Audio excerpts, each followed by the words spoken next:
ولو ترى إذ الظالمون في غمرات الموت. يصور لنا الإسلام أنه عندما تفارق روح الميت جسده ويحمله الناس إلى قبره، تقول الروح الصالحة: قدموني قدموني، والشريرة تقول: يا ويلي أين يذهبون بي؟ بعد صلاة الجنازة على الميت يبدأ الناس في دفنه، والقبر ينادي: أنا بيت الغربة، أنا بيت الوحدة، أنا بيت التراب، أنا بيت الدود. ويخبرنا الحديث أن الإنسان إذا وضع في قبره وتولى أصحابه تعود روحه إليه، حتى أنه يسمع قرع نعالهم. ثم يأتي ملكان منكر ونكير يجلسان الميت ويبدأان في الامتحان.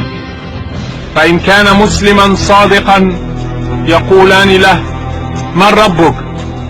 فيقول: ربي الله. ما دينك؟ ديني الإسلام. ما هذا الرجل الذي بعث فيكم؟ هو رسول الله. وما يدريك؟ قرأت كتاب الله فآمنت به وصدقت. وبالتالي يكون قد نجح في الامتحان، فيفسح له في قبره مد بصره، ويصله شيء من ريح الجنة وطيبها، وينادي مناد في السماء: أن صدق عبدي، فافرشوه من الجنة وافتحوا له بابا إليها. ثم يأتيه رجل حسن الوجه والمنظر فيقول له: أنا عملك الصالح. أما الكافر فيأتيه الملكان ويسألانه: من ربك؟ لا أدري. ما دينك؟ لا أدري. ما هذا الرجل الذي يعيش فيكم؟ لا أدري. فيقال له: لا دريت ولا تليت. لم يجتز المسكين الامتحان، ويبدأ العذاب.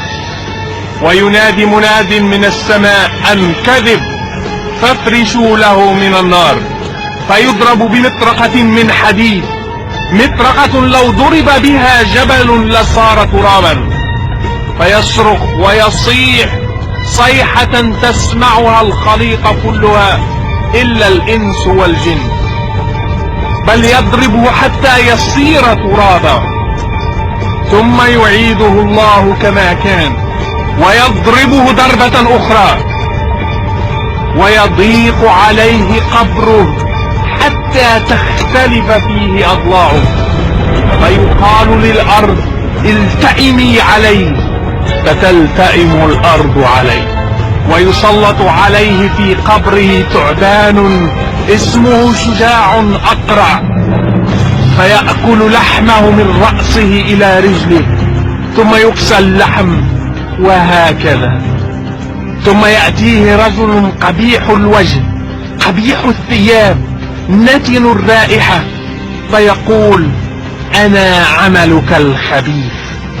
ثم يرى مقعده من النار.